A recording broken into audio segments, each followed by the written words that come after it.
Hello and welcome to Straight Talk. I'm Ceasefire. Even after the Israeli government approved the ceasefire deal, its forces bombed Gaza before pulling back from parts of the enclave on Friday. The first phase of the agreement includes Tel Aviv stopping its attacks and the exchange of captives and prisoners with Hamas. Turkey has been one of the key players in negotiations for the deal proposed by the U.S. president.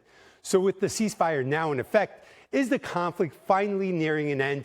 And what is to become of the post-conflict Gaza? The recent Gaza talks in Paris aim to address these issues. Turkey's top diplomat, Hakan Fidan, was present at the meeting where Arab and European ministers discussed security, governance, and reconstruction of the battered enclave. Trump's call for an international stabilization force was also a major topic of discussion at the summit. While the U.S. announced it's sending 200 troops to Israel to monitor the deal, Turkish President Erdogan said Ankara also plans to take part in a task force overseeing the ceasefire in Gaza. But will such a mechanism be able to stop Israeli aggression in Gaza for good? For more, joining me now from London is the Council of Arab-British Understanding Director Chris Doyle. From Doha, Institute for Graduate Studies Associate Professor Tamer Karmut, and from Istanbul, Daily Sabah editorial coordinator Mehmet Çelik. Gentlemen, thanks for joining me. I think there's a little optimism in the air as we celebrate this Friday, a holy day for Islam, obviously. Chris, I want to begin with you, but I want to ask all three of you this question in a row. The good, the bad, the uncertain and vague regarding this peace proposal, this peace deal or ceasefire deal, whatever you guys want to call it. Chris, give me your take first. Well, insofar as it's a ceasefire deal, I think it's very welcome. I think there's three key elements to it that very few people will object to. The ceasefire, cessation of hostilities, no more bombing, the genocide is on hold, getting aid into Gaza run by the United Nations, 600 trucks a day, which is not perfect, but it's better than what was there before. So that has to be a welcome, given the famine that has been imposed upon Gaza by Israeli policy. And then, of course, the release of hostages and detainees. All of that is the first stage is going to be very welcome. It's the bits beyond that that are so vague, so unclear, and to be honest, in many cases, completely and utterly unworkable, particularly the complete and utter denial of any Palestinian agency in the future of the Gaza Strip. Tamara, your view on Trump's plan? It's a very positive and constructive plan in the right step, of course, and in the right timing. There is a sense of cautious optimism because there is a sense that stage one will pass without any obstacles. But the devil remains in the details when it comes to the rest of the framework, Trump's framework. However, what makes me optimistic somehow also to see this regional alignment between influential countries, be it Turkey, be it Egypt, be it the Gulf states, all coming together with the U.S. also to really exercise leverage on Israel this time to put an end to this war. The plan is very vague about the two-state solutions, about the bigger conflict. That's fine for the time being because the priority is ending the genocide in Gaza. But I think it's lacking a vision for the two-state solution to end the conflict permanently with Israel. Mehmet, your take on the plan? Well, first of all, I agree with the previous two speakers about the first phase being very positive from all sides. And it is the first step, hopefully, that will bring an end to this ongoing genocide and the occupation. What is uncertain is, of course, what comes after this, phase two, and what will this mean for the Palestinians as a people in the occupied territories. And what is bad, as I think about this, is that it does not include this as an underlined aim about two-state solution. That is still missing from the picture, I think. I mean, Donald Trump was asked yesterday about what he thinks of two-state solution. He said, I don't think anything of it. He didn't comment basically on the two-state solution. And I think this is something that still needs to be discussed, hopefully, as a brighter future for the Palestinians. Chris, before we get into the details of the plan, I want to ask you something that's not in the plan as well: accountability. So what's going to happen to Netanyahu now? I mean, does everyone just forget the past 2 years, the court cases, and everything's okay now? Or are there still going to be initiatives to hold him accountable, whether at The Hague, whether at another court, or whether inside Israel itself? Yusuf, I'm so glad you asked about that, because there is absolutely no accountability in any shape or form. It's not just accountability for the war crimes, the crimes against humanity, the genocide that has gone on, but there's also no accountability running through this as to who will be responsible in terms of Gaza. So you have a stabilization force, but to who does it answer to? Who does this economic board of experts answer to? This board of peace. So coursing the whole way through this, it's as if no crime has been perpetrated by anybody except Hamas. So it's absolutely incumbent on those judicial bodies, if they wish to have any reputation whatsoever, International Criminal Court, that it continues not just to insist that the arrest warrants are served on Prime Minister Netanyahu, on former Defense Minister Yoav Gallant, but also should be investigating others for their involvement in war crimes, crimes against humanity, no matter who, Israeli, members of Hamas, whatever other group. And also, of course, there's the International Court of Justice, which, of course, is in the process of determining whether this has been a case of genocide, having ruled that essentially there was a risk that genocide was happening, that it had ordered provisional measures to be taking place. Now, those provisional measures that it ordered included that aid must be allowed into Gaza unimpeded. Well, even under this proposal, that is not the case. There are limits to the way in which aid will be allowed to go into Gaza, to be distributed in Gaza. So we're still far from even implementing those provisional measures. Tamar, let's travel into the future a year or two, and you look back at this time spent. How do you gauge whether this deal is successful or a failure? What would be the parameters outside of fighting? Very good question, Yusuf. I think the biggest concern or the biggest challenge, if I put it this way, is making sure that Palestinians are in charge of their governance affairs. And this plan, the framework, the Trump framework, does not really discuss in details these governance arrangements.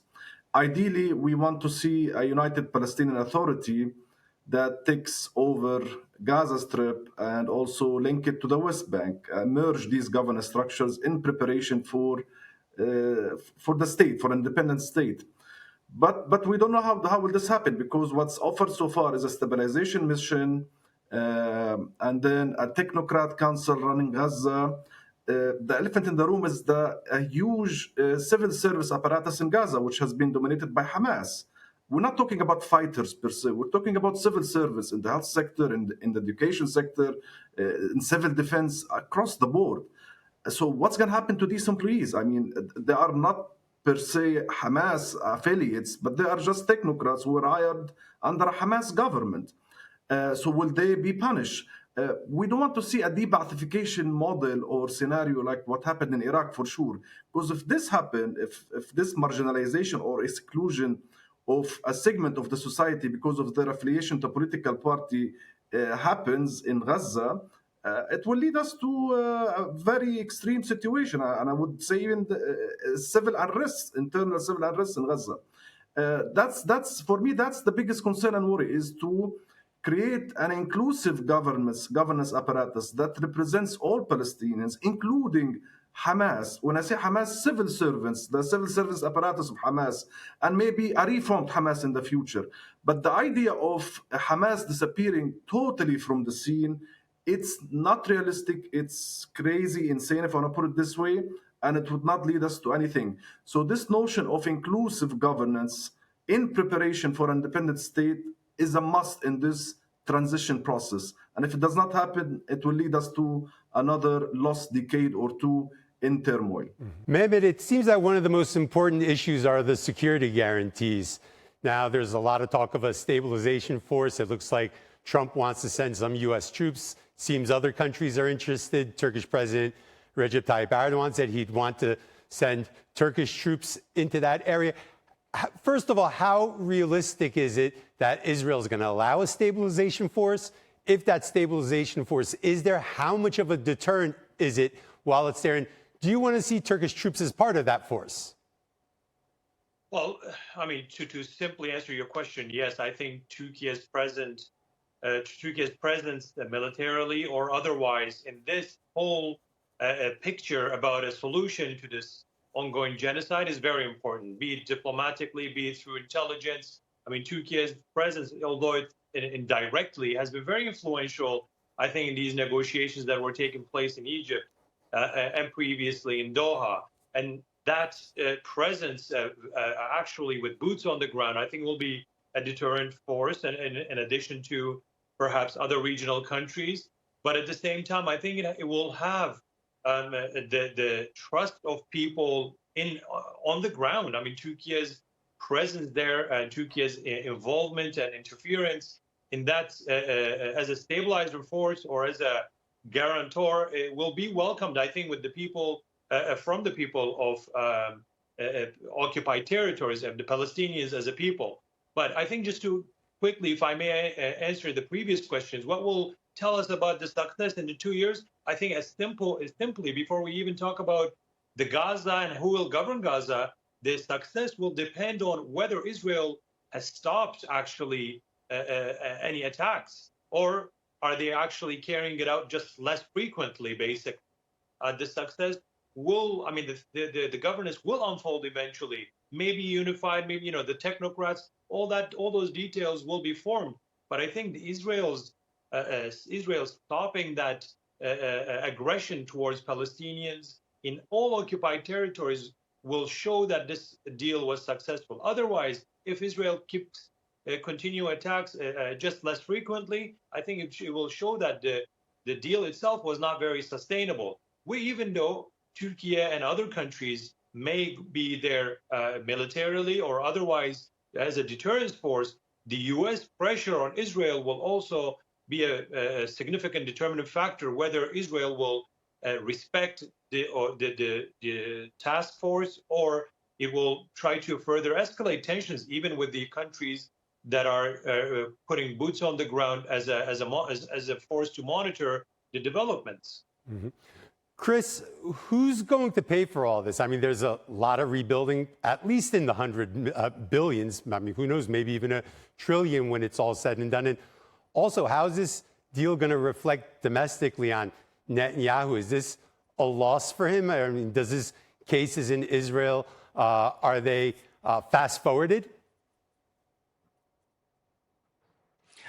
Well, in terms of the reconstruction, I think that is such a troubling area, because it should be the Palestinians who determine the direction and pace of reconstruction, first of all. So they should be the ones, for example, who say, well, you know, given the funds available, we're going to build X hospitals first and 2 schools, or decide to put all the money into the healthcare sector. They should be ones who establish the priorities. They should also, and this is really important, they should be the ones who select the companies who do this work. But what I fear is this appointment of a board of economic experts and this board of peace means that it'll be the likes of Jared Kushner and Tony Blair and others, non-Palestinians with Israeli input, who will select which companies get these contracts, and that there will be essentially a feeding frenzy of international companies, some of whom may have even been aiding and abetting the genocide. And you mentioned accountability to me in the last question. In what way will there be an accountability mechanism if a company comes in and gets a contract to build, shall we say, sanitation infrastructure, but doesn't deliver properly? To whom who can make a complaint to whom? Where do you get some sort of redress and accountability for that? And I say this because we saw this in the post-Iraq war in 2003, American companies going in, not really delivering, but there was no mechanism to get proper compensation. So I think that the reconstruction is absolutely massive. Of course, Trump will expect that it is the rich Gulf states who are going to contribute heavily to this. There's no sign that there's going to be any massive United States aid, let alone investment aid coming from the country that actually smashed up Gaza, and namely Israel, the one that flattened it, that destroyed all these hospitals, schools, universities, mosques, churches, waterworks, sanitation plants, bakeries, and the lot. There's no accountability there. Israel should be, to a large extent, paying for all of this. So in terms of what this all might mean for Netanyahu, I think he will try to spin this as an historic victory for Israel, that he's achieved his war aims, that he has defeated Hamas, that he has, assuming that they are released, he's got the hostages out, and that he will reflect on the way in which he has weakened Iran and weakened Iranian allies across the region. And he will think that and hope that that will be the way to try to boost his flagging ratings within Israel. I'm not sure that's going to work, not least because there is only going to be 20 live hostages coming out in this round. Many, of course, have been killed, and the hostage families are not convinced, nor are many Israelis, that this war couldn't have ended at least a year ago with a similar deal on the table. So Netanyahu will have the fight of his life to stay in power, to keep out of those courts, to keep an inquiry off the books in terms of Israeli security failures on the 7th of October 2023. But don't rule him out. He is a very skillful political operator, manipulator. That's why he has been the most successful Israeli prime minister in terms of number of elections won and years served as prime minister. But, you know, at some point, his rule will, I think, come to an end, and there will be a replacement.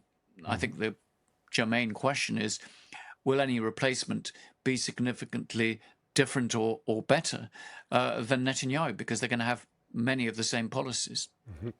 Tamer, this is obviously a ceasefire deal between Israel and Palestine, or the Israeli government, Hamas, however you want to look at it. But will this ceasefire deal be positive for the region? I mean, will it trickle down into a or at least an unspoken ceasefire between Israel and Yemen, or Israel and Syria, Israel and Iran? Will the other regional countries who've been attacked over the past 2 years not have to worry, or is it just Israel shifting its focus from Hamas to the other actors? Well, given Yusuf, given Israel's history and conduct in the region, I think all these countries have to worry. I mean, because yes, you could assume that if this ceasefire holds in Gaza, Israel will shift its attention to other countries. I mean, Lebanon in particular. I mean, it's still. I mean, there is no deal in Lebanon, and the Israelis still keep presence there, and also Syria. Yemen, I'm not sure really, but I've been following some reports that the Yemenis, the Houthis might halt their rockets and drones on Israel. Not sure yet, but regardless, this is an Israeli government with an appetite, a huge appetite for expansionist policies in the region. And so I would not be surprised if they turn their attention to other countries. And also Iran is there. It's not, this round of fighting is over now, but there are still many issues that remain unresolved. So I would say the region needs to remain vigilant and also worry of other scenarios of other evolving conflicts. We don't guarantee this. No one guaranteed the Israelis. I mean, again, but Trump is there. He is, for the time being, a stabilizing or pretending to be a stabilizing factor in the case of Gaza to end the conflict in Gaza. But even Trump himself is not decided yet on the Iran matter. So it's yet to be seen. Mehmet, I want to expand a little on the question I asked Tamer. Now, if the ceasefire does hold, and we do have a moment of peace in the region, I mean, after the strike on Qatar, when there was the major summits in Doha, I think one of the proposals made by the Egyptian foreign minister was a regional security mechanism or a collective defense alliance, one that would include the countries of the region, including Turkey and Egypt, basically shouldering that defensive promise or that defensive guarantee. Does the region finally have enough cohesion for a security mechanism? Does it need it? And would that security mechanism be enough to deter Israel in the future? Well, I mean, if that actually, if that plan is materialized, if that vision is actually put to work, if it actually happens that the regional countries are so on the same page about Israel and about the U.S. involvement in the region, and they decide to establish some sort of security mechanism, sure, I think that would be a very significant game changer in the region, despite the U.S. support to Israel. Nevertheless, I think whether these states can act alone when it comes to a decision as such, it is something else. The reality, and you know, if we were talking about the autonomy of these some of the states in the region when it comes to their foreign policy or defense and security policies, I'm afraid it is a wishful thinking to establish a force, a security force that will be acting as a deterrent to Israel that is supported by the United States. And nevertheless, I think, you know, to talk about Israel's, whether it will, you know, what does this peace deal mean? Is it just for Gaza? Is it for the whole Palestinian occupied territories? What does this mean for West Bank? Also, does this change Israel's expansionist policies about Lebanon, about Syria, about other regional countries, as far as including Turkey?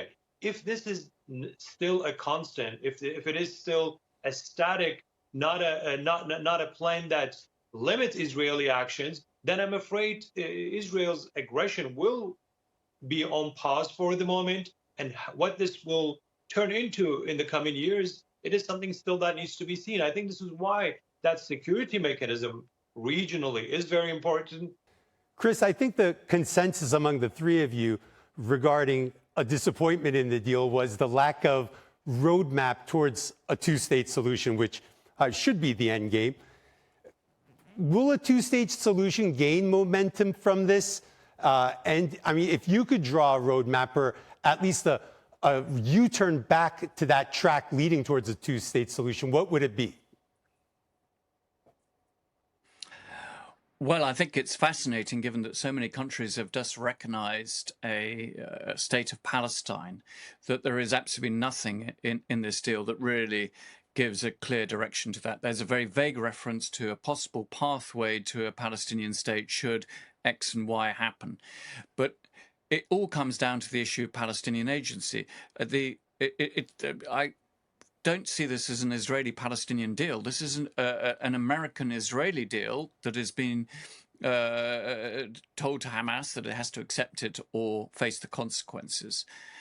And what there should be is the Palestinian Authority in Ramallah, as the widely recognized, Palestinian government, should be the one negotiating over the future of Gaza.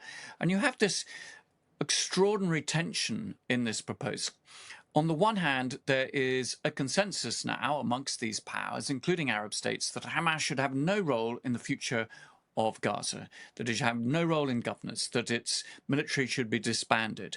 And yet, it is being presented with this plan, told it has to accept it, which contains all these clauses about the future of Gaza, over which it should have no role. So why is the United States and Israel handing Gaza, handing the decision on behalf of Palestinians for the future of Gaza to Hamas? Because they want to avoid dealing with the Palestinian national movement, the national movement that would be able to unite the West Bank and Gaza into one single entity, political body, to have a united Palestinian government. And that is one of the challenges. So those states, like France, like Britain, Canada, that have just recognized a state of Palestine, should be joining Middle Eastern countries and others to say, you have to deal with the Palestinian Authority, with all the caveats about the lack of reform and so forth. But it is the legitimate address. It has an organizational infrastructure and would certainly be much better than some body that's headed by President Trump and Tony Blair and God knows who else. So there could be a pathway towards some form of two-state solution. We're a long way from that at the moment, but at least now we have to address the foundational building blocks that could allow this to happen. Guys, thanks for sharing your views. Chris, Tamar, Mehmet, we are out of time, but great conversation. Thanks. And that's all for this edition of Straight Talk with me, Yusuf Aram. If you got any comments, please share them with us on X at Straight Talk TRT. Also, don't forget to subscribe to our YouTube channel where you can find more exclusive content. Until next time, take care and goodbye.